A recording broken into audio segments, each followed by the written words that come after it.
Hello and welcome back to the Comfort Zone. We are doing a virtual minisode this week because we just haven't had time to get to each other. We will have an in real life episode coming this Sunday for you, and we hope that this is going to work fine. We have something important we want to talk about today, so let's just get started, I guess. Yeah, should we jump straight into it? Yes. I feel like first of all, I just want to say, I feel like we underestimate how much time and work everything takes just in life. Do you know what I mean? 100%. I'm even doing it when I'm not Bringing there. it back.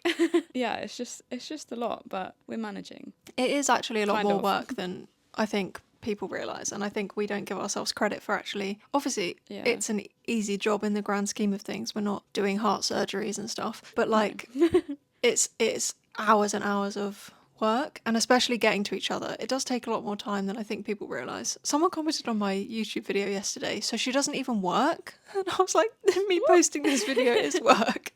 It doesn't sound like it though. It does make me chuckle when I hear people say like, "Oh, I'm working, but I'm going to like 5 events." Yeah, But at the end of the day, that is so. I mean, it is technically I work. can't speak. It's just very different work. But we it's a mustn't lot be of so people's hard on dream. ourselves. No, it is. Yeah, it's more the editing. Well, not the editing. Well, I don't know. It just all adds up. Anyways, we love doing it, so it's fine. Exactly, it's fine. But yeah, just I feel like we constantly apologise for episodes not being perfect, but we are just human and we don't know what we're doing 90% of the time. So We're just having a good time. Yeah, thank you for being patient. Yeah. Exactly. And Having a good sorry, time. that No. was literally clarifying my point. I was going to say sorry if we speak over each other because we're on FaceTime. So Yeah, it's quite difficult. it is difficult to kind of figure out when you're about to speak. Anyway, this mini-sode, is going to be about weight gain. Dun, dun, dun. I'm not laughing because of the topic, by the way. I'm just laughing because it's like suspenseful. Do you know what I mean? You know when you have like an awkward laugh because it's like a heavy topic, but you just want to make it a heavy topic. A heavy topic. A heavy topic. For context, if you're new to the Comfort Zone, JC and I both struggled with eating disorders or disordered eating. Both have been through periods of weight gain, and both understand how it feels to see your body changing and to struggle with that. And so today we thought that we would go over some of the ways that kind of manifested for us and how we found it difficult and how we coped with that, and just generally what you can kind of do to help yourself if you're going through a period of weight gain, especially in a world where it feels like everyone is getting skinnier. We just wanted to remind you that not everyone is getting skinnier, and it's okay to be gaining weight. Facts. Preach. And we also normally go about things in quite a light-hearted way. Like we never want things to be too heavy. I've done it again. We never want things to be intense and emotional. We just want to have like a girly chit-chat and make it feel normal and comfortable and not so taboo. Yeah. Should we jump into it? Let's jump into it. I also feel like I haven't addressed the fact I'm holding a literal like baking implement. If you're not watching this, only listening, I have a microphone clipped onto it's not even really a wooden spoon, like a spatula. A spatula. It's like a very clean spatula. Aesthetic. I mean, I've not lived here long enough to make it disgustingly dirty. Actually, use it. Have you used it? I have used it. I've mixed my pasta sauce in my pasta with it. Very nice. Yeah. So, where shall we start? Should we bring it right back to the beginning? Mm-hmm. And the first few kind of steps, mentally preparing yourself, just knowing what to kind of expect when you finally commit to actually gaining the weight. And I think an important thing to preface is that you might not ever feel mentally ready. You probably won't ever feel mentally ready. I think that's people don't ever realise that. They kind of wait and wait and wait for this time where they go, okay, yeah, no, I'm ready to let go of this body now. I can gain some weight. You will never feel ready. It's always going to feel really difficult and really hard, especially if you have attached a lot of your worth to the size of your body or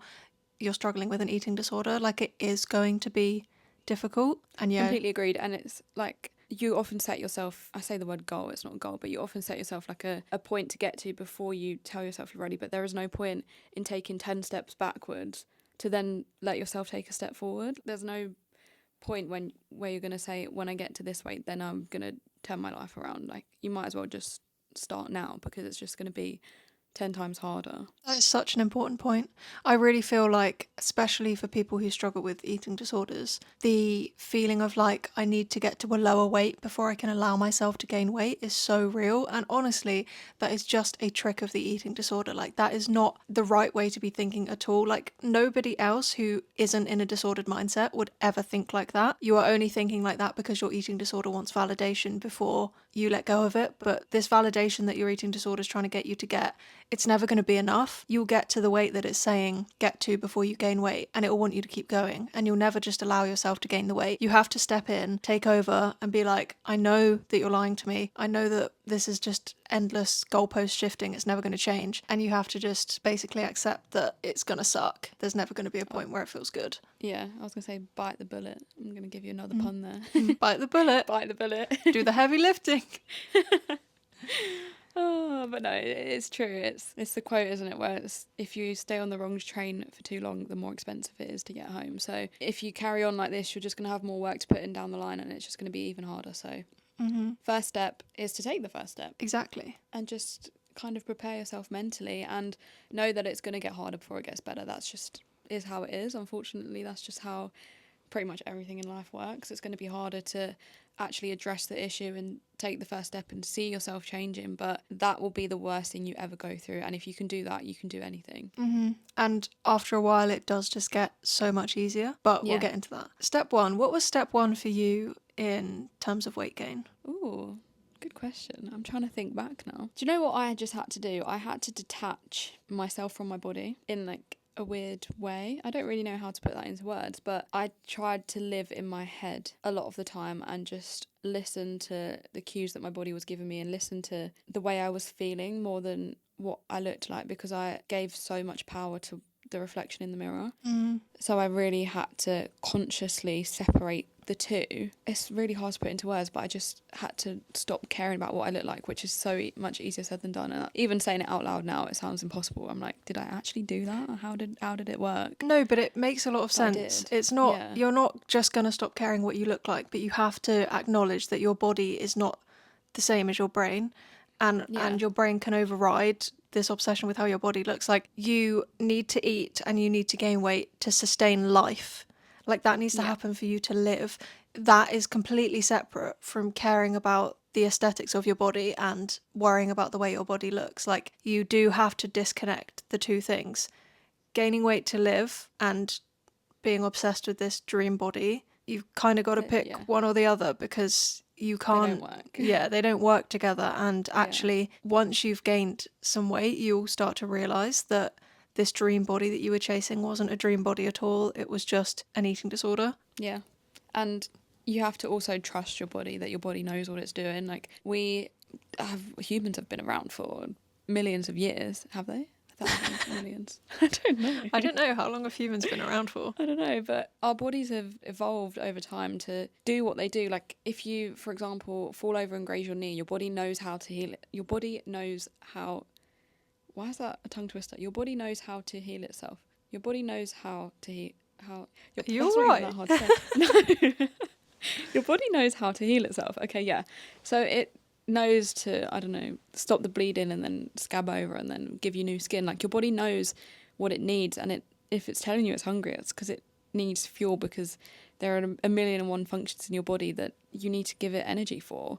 It's not your brain that's controlling what your body looks like. It's your body that should control how it looks like, because it's a result of how it behaves and it's a result of how it keeps you alive. It's literally there to just protect you and let you function, and what it looks like is just this superficial thing that we've attached to it. And it's, you have to just really strip it back and bring it down to its fundamentals and be like, my body is literally just a vessel to let me live and let me do everything that I want to do. Why am I just trying to constantly shrink it? Why am I trying to do that? And what's the point?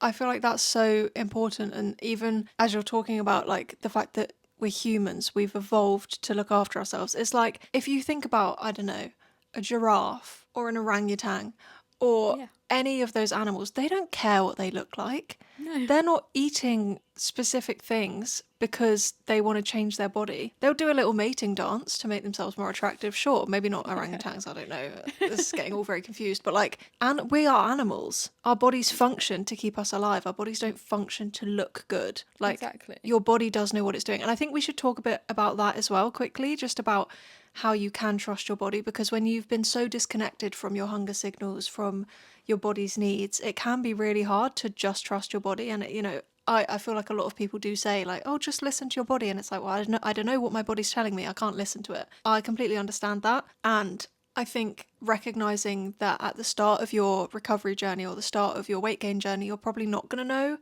what's going on with your body. Your hunger signals might be all out of whack, and it might be helpful to follow some routine to start with. Basically, the way I went about it was you can listen to your body when it wants more, but you're not allowed to listen to your body when you think it's asking for less, because your body's not going to be asking for less. It's just going to be maybe feeling sick because you're eating more than you're used to, or, you're feeling a bit uncomfortable because your body's changing. When we're saying listen to your body, if your body is telling you it wants more, that's because it wants more. If your hunger signals are confused, you can't trust that you're just not hungry in that moment. Like, there are going to be times in the weight gain process where you won't be hungry and you still have to eat, because when you lose weight, your stomach does actually shrink, and when you eat less, you get used to eating less. So I don't know if that makes sense. Yeah, that Yeah. does make sense. Okay, because as I was saying that, I was like, this is getting confusing. No, it makes sense because you've got yourself used to this feeling of being empty and being hungry for so long that you don't know what it feels like to be hungry again, and it can be scary to trust that. And yeah, it's going to be a whole different thing to navigate. It's going to be a different feeling, and yeah, you might feel fuller quickly, like more quickly, but that's what your body needs, because it needs to put the weight back on at the end of the day. So you can't take a step backwards because you feel like you're not hungry. You have to push through the feeling of fullness and push through the uncomfortableness to get your stomach back to the size it's meant to be. Yeah, So, to get back to a yeah. place where you're actually able to manage to eat a normal amount Yeah. of what you're meant to be eating. And Like, it's not healthy and it's not natural to shrink your stomach to a size where you cannot sustain your menstrual cycle, for example. Like, that, at the end of the day, like, I hate to be really harsh, but that is not normal. That is just a sign of ill health, and that is just a sign that you are destroying your body. And do you really want to destroy your body for this? I don't know. It gets difficult because eating disorders aren't always to do with, I don't know, they can be a form of like self-destruction. So I feel like I'm getting really heavy into this. It's easy to say like, oh, you don't want to destroy your body, but some people do. yeah, I mean, a big part of mine at points was self-punishment, and Exactly. I did, I didn't feel like I deserved to be well or healthy. But hopefully, if you're at a point where you're thinking about weight gain, you realise that you do deserve that, and that you do Yeah. deserve to be happy and to live a fulfilling life. And you can't do that when you're not at the weight that your body should be. And by the way, this doesn't only apply to people that are like really underweight. Like, Oh, no. Yeah. you might be technically in the healthy weight range, but your body's just not where it's meant to be. I know there was a point where I was kind of maintaining my weight in the healthy weight range, and it wasn't actually where my body was meant to be. It was just that Yeah. I'd been told like this was my healthy weight, and it, just because you have a certain height and there's a kind of general place where you should be, that doesn't mean that it's right for you, and you might need to gain weight even if you're a healthy weight. It's completely different for everyone. There's not one height, and it's everyone that's 5'5" should weigh this amount. There's so many factors that come into it. So yeah, I think that's really important. And I also just had a random thought. Maybe, I don't know if this is actually true or not, and please jump in if I'm just completely saying a load of crap. But when I was struggling with disordered eating, I hated my life, and I probably hated my life because I didn't let myself have a life. So I thought there was no point, and I thought this is all I deserved, and I thought this is the best thing that's going to happen to me, so might as well carry on going down this spiral because what else is out there, whatever. But maybe I felt like that. I don't know what I'm trying to say here. I didn't feel like that all the time. Like, there was points where I was happy, and there was points where my personal experience, I didn't do it out of like a self-punishment 100% of the time. But what I'm trying to say is I probably didn't enjoy my life because I wasn't letting myself have a life. So it was pushing me further down the spiral of I might as well just carry on shrinking myself, or I might as well carry on behaving this way because there's nothing better. But if you actually let yourself get out of the cycle and give yourself a chance, you will realise that there is better out there. Like, it just doesn't look like there is because this is all you know. That's so true. Like, there is no life when you're in an eating disorder because your Yeah. life is an eating disorder. And literally, like you said, like, you're not giving yourself a chance to see what life could be like. I also thought life is just rubbish, that there is Yeah. nothing more than this. And actually, losing weight is what makes me happy. So, losing weight didn't make me happy. Losing weight ticked the box in my head that my eating disorders wanted me to tick. Once you start gaining weight and you start letting go of your eating disorder, the way the image that comes to mind when we're talking about this is like the image of me stood in my bedroom as a teenager, just looking out the window and just seeing life happening and just thinking that's never going to happen for me.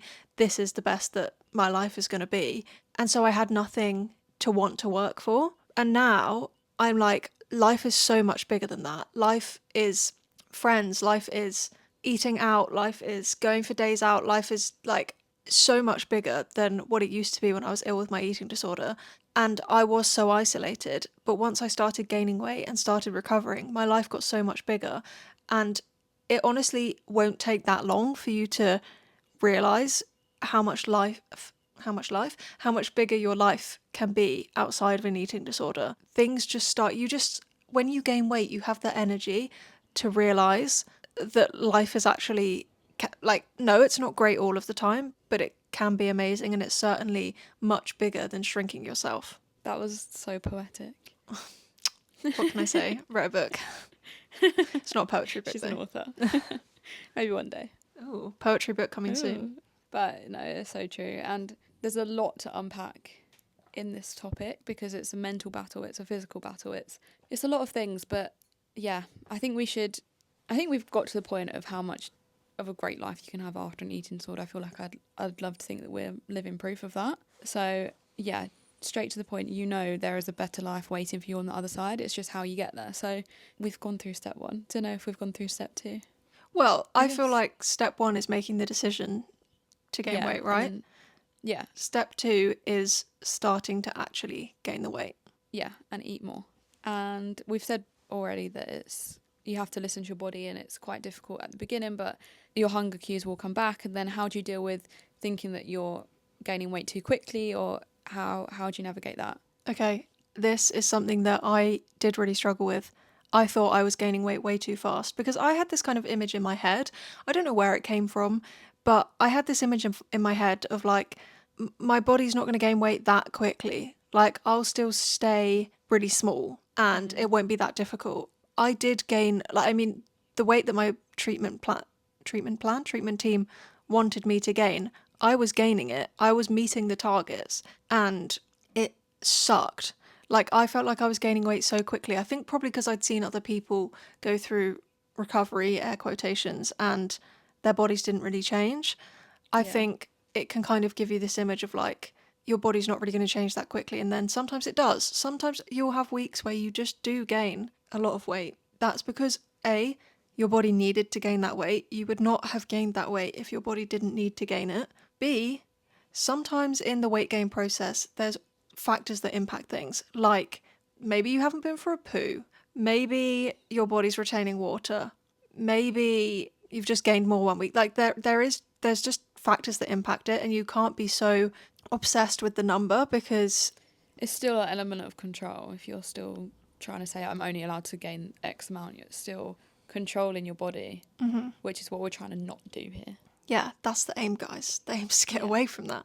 Yeah. But that's the thing, like It's difficult because it can be a comfort blanket at the same time, but also just rip it off. well, it's not an exact science. You're going to be making yourself suffer by trying to control how much weight you're gaining. You are going to have to gain weight. It's always going to hurt when you see the number go up. It's always going to feel rubbish. It's always going to feel like you're losing control and letting go of your eating disorder. But like, I promise you, in a year's time, you will be so thankful. You won't regret it.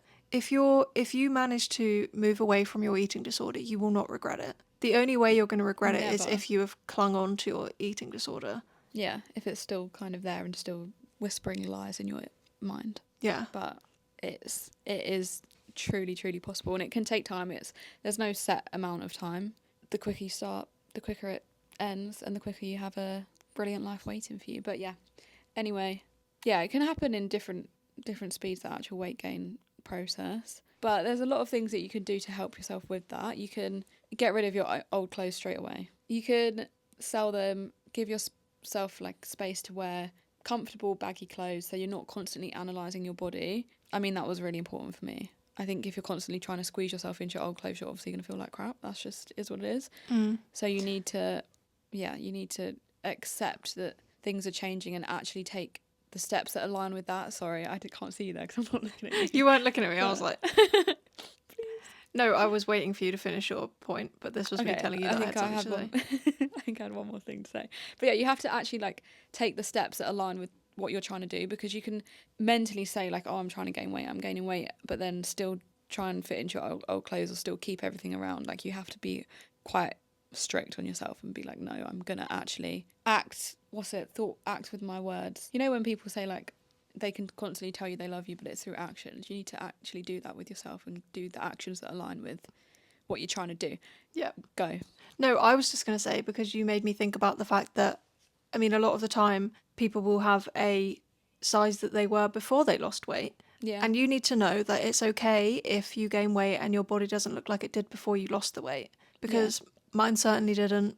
I don't think I fitted into the clothes that I wore before I'd lost the weight. But that was because I was really young and my body was meant to change. Sometimes you go through like a second puberty and your body literally changes so much. It's okay if your body doesn't look like it did before you lost the weight, but also don't be trying to fit back into those clothes and think that that's the body you've got to get back to. Your new healthy body could look completely different from that, and that's okay. And it's always fluctuating, always. Your 16-year-old body is not going to be like your 22-year-old body. Your 22-year-old body is not going to be like your 30-year-old body. Like, your body is literally just a vessel for you to experience life. It's not going to stay the same forever. It's fact. I don't know. I get quite into this because it's just so frustrating how we've attached so much value to a literal piece of skin. I don't know. Yeah, it is crazy when you actually think about it. And having gone through the weight gain process, I'm like, I thought it was the biggest, most awful thing in the world. I thought it was the most, like, I thought my whole life was going to change for the worse because I was going to be in a bigger body. And honestly, like, the only things that changed were because of my energy levels and because of my happiness. Nothing in my life came crashing and burning down. Everything just got better. But it felt like the world was going to end if I gained weight. Yeah, and it's a very valid feeling. I mean, we're not going to sit here and just like say you're being silly, because you're not. It's a very valid feeling, but it's not real. Second thing that I feel like is important if you are going through the weight gain journey: unfollow or mute anyone who is either in an eating disorder but is not recovering, or is recovering but is staying in a small body and it's making you feel worse. Unfollow or mute them. Like, you just don't, that's not going to help you. Comparison's not going to help you. Or Instagram models, influencers, people like that, who, if you notice as you're scrolling, I'm comparing myself to this person, oh, I'm feeling worse about my body than I was 5 minutes ago. First of all, close the app, put your phone down, but also just know it's okay to mute or unfollow those people. I say mute because if it's a friend, then it's could be awkward to unfollow them, I get that. But just remove triggers from your life where you can. Yeah, it's just, again, taking those actions and just being really honest with yourself, because you can say it's not affecting you, but deep down you know it is. So even if you don't think it is affecting you, maybe it is subconsciously. Like, if you're scrolling on TikTok and 101 girls come up that people do make you feel like crap, that's just is how it is, and it's not their fault, it's not your fault, it's just the way of the world. And yeah, you just have to be honest with yourself and take some time out. And yeah, it can be hard because social media can be such a good distraction as well. But maybe find more things you enjoy, maybe YouTube, maybe start reading, crochet. There's a lot more that we can talk about here. It was quite optimistic of us to think we could get this into like a 20-minute minisode. Yeah. I think. Yeah. Knowing us, we can ramble a lot. But I think that means we're going to do a part 2. So get excited. Next week. Someone's doing construction work downstairs. Oh no. So if you heard that, I'm sorry. Yes, we will continue this next week in next week's minisode. Yeah. But to sum this up here, we're just going to give you a little bit of motivation for the next week and let you know that you're not giving up if you choose to gain weight. You're not giving up on yourself. You're not giving up on this is going to be another little side tangent, even like on being quote unquote healthy. I know a lot of people associate being smaller to being healthier, and giving up and gaining weight means you're going to be, I don't know, like damaging your body. That's not true as well. You're not giving up on anything. You're literally choosing what's healthier for you at this moment in time, which is gaining weight, and you're choosing a better life, and you're choosing to be happy, and you're choosing yourself. It is not giving up. The only thing you're giving up on is that thought in your head and your eating disorder, which does not deserve the time of day and it does not deserve space in your head. So give that shit up. Get rid of it. Be mean to it. Kick it out. Yeah. Yeah. Why would you live with a bully in your brain when you could be nice to yourself? Exactly. Imagine I just sat here bullying you 24/7. Would you be friends with me? You kind of I do mean, that. I kind of do. But... And I kind of still am. So, no, I'm joking. No, I wouldn't. I'd say I'm not hanging out with you. No, block. I'll message you every day going, you are ugly and you do not deserve to be here. And you're like, I love you. Let me talk to you more. The old people pleasing me probably would have done that. Now I would say, that's really bad. I deserve better, bitch. Bye. Yeah. Get out of my life. Thank you. Yep. So there you go. That's some food for thought this episode. Gosh, she's just all about the quotes that just tie in. Oh, I hope you're having a little giggle here. We're here to be lighthearted, you know what I mean? With the weighty topics. And on that note, we will love you and leave you. Yeah. And see you on Sunday. Yeah. And I'll see you on Friday. See you on Friday, babes. See you on Friday. I can't wait. Goodbye, everybody. Goodbye. See you on Sunday.